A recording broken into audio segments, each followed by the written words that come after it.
अल्लाह तबारक व ताला जो मुक़द्दस कलाम आहे ऐं उन जे लाइ रब साईं पाण फरमायो त फस्तमिउ लहू व अंसितू उन जे आदाब में आहे। ऐं जेकॾहिं बानो चाहे थो त मां रब साईं सां कुर्ब हासिल कयां, पंहिंजे माबूद हक़ीक़ी ऐं मालिक हक़ीक़ी खे राज़ी कयां ऐं उनखे ख़ुशि ॾिसां, त उन में हिकिड़ो वास्तो इहो क़ुरान मजीद वारो आहे जो इंसान क़ुरान मजीद जी तिलावत करे, उन जे माना मतलब जे सम्झण जी कोशिश करे ऐं उन्हनि जे अहकामनि जे मथां हलण जी अमल करण जी कोशिश करे।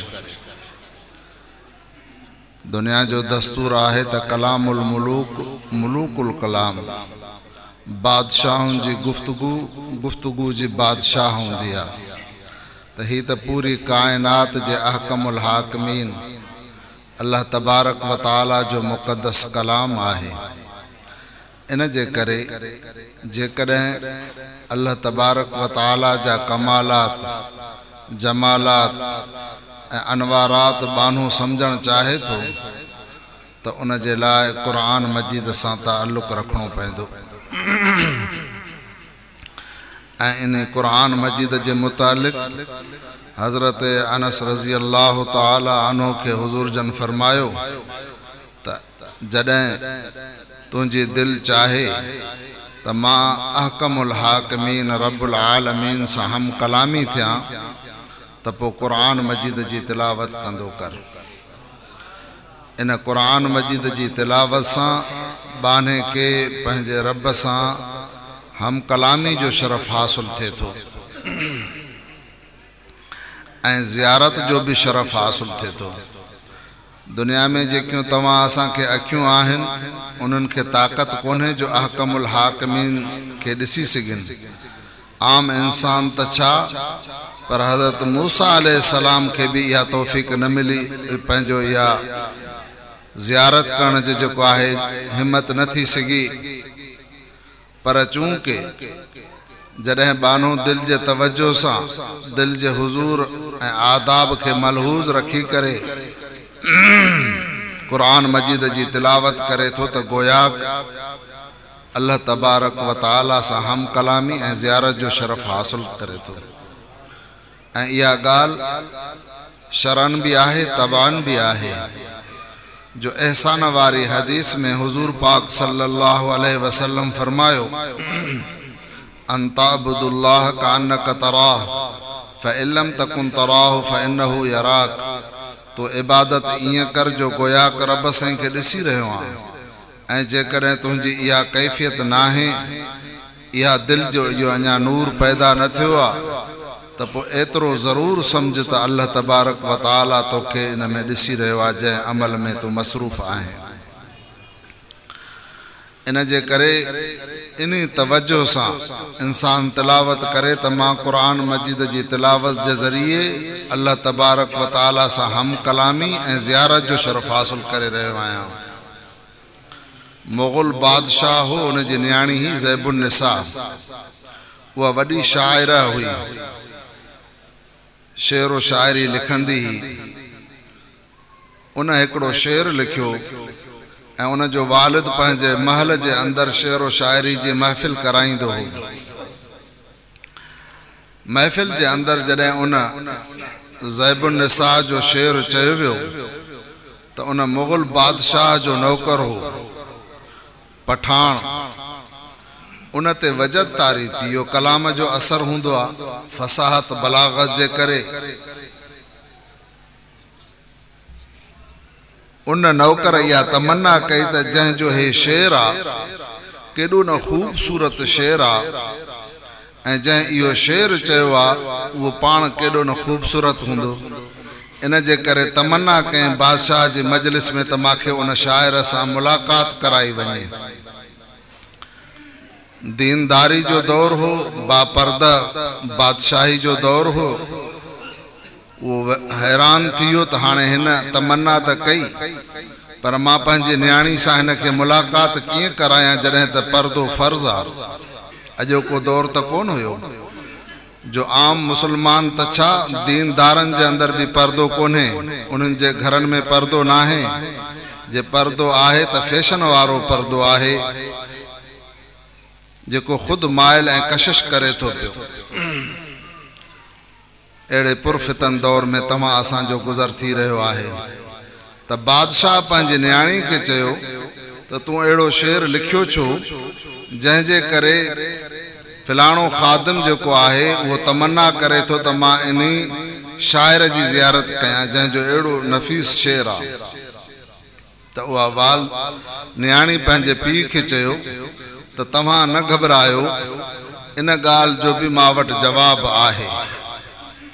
जेका उन जी तमन्ना आहे त मां ज़ियारत कयां उन शाइर जी, इन जे करे इन जो जवाब भी मां वटि आहे। अव्हां परेशान न थियो। पोइ उन ज़ैबुन्निसा न्याणी ॿियो शेर जेको आहे लिखियो। उहो शेर इहो लिखे त दर सुखुन मख्फी मनम चूबोए गुल दर बर्ग गुल हर के अज़ मन मैल दारद दर सुखुन बी नद मरा। चए जीअं गुलाब जो गुल आहे, उन जे नाले वठण सां ई इंसान जे ॼण हिकिड़े चेहरे ते महक छाइजी वेंदी आहे। त गुलाब जे गुल जे अंदर खुशबू आहे, पर उन गुलाब जे गुल जे हिक हिक पते खे जेकॾहिं तव्हां जुदा कंदो, हिक हिक पन खे, तव्हांखे उहा खुशबू नज़र कोन ईंदी। भल उन खे जेको आहे हिकु हिकु दाणो करे गुलाब जो गुल उहो पतो अलहदा कंदो, पर खुशबू नज़र कोन ईंदी। ईअं ई जेकॾहिं को मुंहिंजी ज़ियारत करणु चाहे थो त पोइ उहो मुंहिंजे कलाम खे पढ़े ॼण उन मुंहिंजी ज़ियारत कई। जेको गुलाब जे गुल खे ॾिसे थो, खुशबू त नज़र कोन थी अचे, पर ॼण उन असुल मक़सदु आहे उन में खुशबू, उहा शइ हासिल थी वञे। त जेकॾहिं मुंहिंजे को कलाम खे पढ़े थो, गोया उहो ॼण मुंहिंजी ज़ियारत करे थो।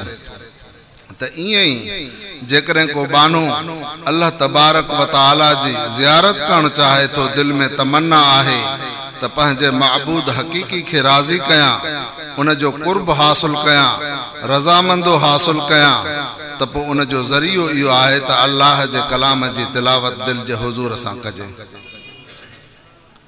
मस्जिद नबी जे अंदर हिकिड़ो मुदरिस हुयो, हाफ़िज़ क़ुरान कारी साहब, जेको तालीम ॾींदो हो। हिकु मौक़े ते अरब सगोरनि खे तव्हांखे ख़बर आहे, जंहिंखे विया आहिनि उहे त ॾिसी आया आहिनि, अतुर सां, औद सां, खुशबू सां वॾी मुहबत अथनि। कारी साहब जो पढ़ाए पियो त शागिर्दनि खे तमामु बेहद अजीब क़िस्म जी खुशबू महसूस थी, ऐं उस्ताद खे अर्ज़ु करणु लॻा त साईं इहा खुशबू असांखे बि ॾसियो त उहा असां बि वठूं। इहो ऊद, इहो अतुर, इहो अंबर जेको बि तव्हां इस्तेमालु कयो आहे, उहो असां बि तव्हां खां इहो उन दुकान तां ख़रीद कयूं, इन जे करे ॾसियो। कारी साहब ॿुधाइणु पसंदि न पियो करे। जॾहिं ॾिठईं त शागिर्दनि मूंखे मजबूर कयो आहे, ऐं जेसिताईं मां उन्हनि खे इहा ॻाल्हि न ॿुधाईंदुमि तेसिताईं मुंहिंजी जान न छॾींदा। मजबूर थी करे उस्ताद उन्हनि खे ॿुधायो, जीअं ॾींहं जो सॼो ॾींहुं तव्हांजे साम्हूं मां क़ुरान पढ़ंदो आहियां ऐं तव्हांजो ॿुधंदो आहियां, त निंड जी हालत में बि मां अक्सर ख्वाब में क़ुरान मजीद जी तिलावत कंदो आहियां, ऐं उहा कॾहिं कॾहिं ज़ाहिर में बि उहा कैफ़ियत हूंदी आहे जो मां क़ुरान पाक सुम्हे बि पढ़ंदो रहंदो आहियां। इन दौरान क़ुरान पाक पढ़ंदे मांखे हुज़ूर पाक सल्लल्लाहु अलैहि वसल्लम जी ज़ियारत थी, ऐं उन ज़ियारत जे दौरान मांखे अची पंहिंजा चपड़ा मुबारक मुंहिंजे चपनि ते रखियमि, बोसो ॾिनो। उन बोसे जी इहा ख़ुशबू आहे जेका दुनिया में किथे बि मिलण वारी कोन्हे। त इहो एॾो सारो शरफ़, एॾो सारो एज़ाज़ उहो क़ुरान मजीद जे करे थियो।